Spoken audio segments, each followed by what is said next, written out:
तर मित्रांनो नमस्कार. सावळ्याची जणू सावली या मालिकेच्या आजच्या भागामध्ये आपण बघणार आहोत. इकडे मात्र सावली सारंग सोबत बोलत असते. तर सावली सारंगला म्हणू लागते, तुम्हाला एक गोष्ट सांगू का, तारा मॅडमनं भैरवी माईला उद्या सकाळपर्यंतचीच मुदत दिली आहे. त्या जर आता म्हणल्या आहे की जर भैरवी माई जर सकाळपर्यंत घर सोडून जर गेल्या नाहीत ना, तर मी हे घर सोडून जाणार आहे. तर सारंगला हे ऐकून थोडासा धक्का बसतो. त्यावेळी सारंग म्हणू लागतो, बरं तरी झालं, असं जर झालं ना तर ती स्वतः घर तरी सोडून जाईल. तर त्यावेळी सावली म्हणू लागते, हो सारंग सर, मलाही मात्र तेच हवं आहे. तर त्यावेळी आता सावली म्हणू लागते, मलाही सारंग सर बघायचं आहे की भैरवी माई स्वतःचा अहंकार निवडताय की लेकीचं सुख निवडताय. मी तेच बघण्यासाठी आतुरतेनं वाट बघत आहे. दुसरीकडे भैरवीला हे घर सोडून जायचं नसतं आणि तिला ताराच्या मनामध्ये तिचं आईचं स्थान परत एकदा मिळवायचं असतं. म्हणून मात्र भैरवी चांगलीच ॲक्टिंग करत असते आणि त्रिलोत्तमाला तर तिनं चांगलंच ब्लॅकमेल करून या घरामध्ये ती चांगल्या पद्धतीने घुसलेली असते. तर आता भैरवीने असं नाटक केलेलं असतं की तिला मात्र खूप दुखतंय, खूप चक्कर येते, तिला ना मात्र काहीच शुद्ध नाही आहे, ती काय करते काही तिला कळत नाही. त्यावेळी आता भैरवीला सगळेजण बेडवर टाकतात, त्यानंतर डॉक्टरांनाही बोलवतात. त्यावेळी चंद्रकांत, सुहोम आणि त्यावेळी सावली तिथंच असते. तर भैरवी बनू लागते, बघा लवकर डॉक्टर साहेब, मला काय झालंय, माझ्या हातापायनं खूप थंड पडत आहे, लवकर बघा, मला काही होणार तर नाही ना. भैरवीची मात्र सारखी बडबड आणि गडबड दोन्ही चालूच राहतं. तेवढ्या वेळात त्रिलोत्तमा येते. आता त्रिलोत्तमाला हे भैरवीचं या स्वरूपनं तिला अजिबात आवडलेलं नसतं, पण त्रिलोत्तमाकडे काहीच ऑप्शन उरलेला नसतो, त्याच्यामुळे तिला ते सगळं बघावं लागतं.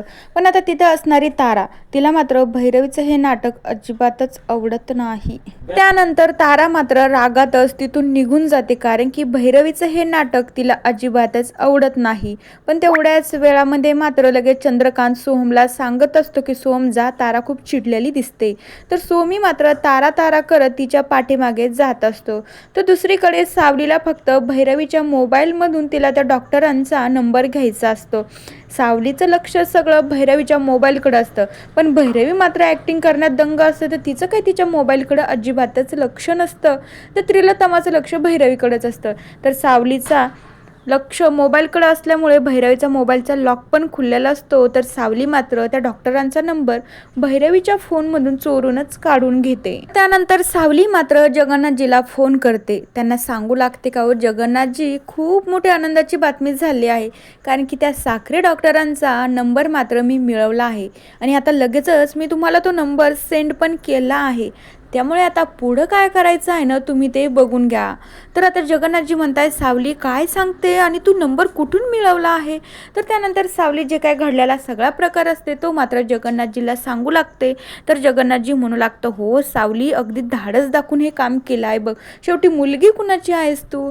तर जगन्नाथजीला मात्र त्यावेळी हसायला येतं.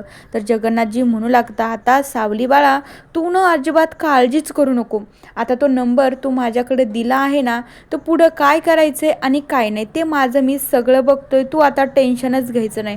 तो डॉक्टर मात्र नाही, अख्ख्या 12 तासामध्ये माझ्यासमोर हजर राहिला ना, तर नावाचा मी पण जगन्नाथ नाही आहे.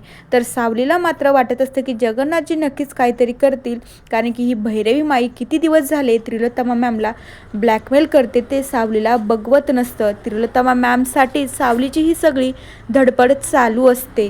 तर मित्रांनो, सावली जगन्नाथजीच्या मदतीने हे सगळं सत्य समोर आणणार आहे आणि भैरवीचं आणि त्रिलोत्तमाचं मागं काय घडलेलं असतं ते सगळ्यासमोर आणणार आहे. तर बघूया. तोपर्यंत या मालिकेच्या पुढील भागांच्या अपडेट्ससाठी आपल्या चॅनलला सबस्क्राईब करा. So bye.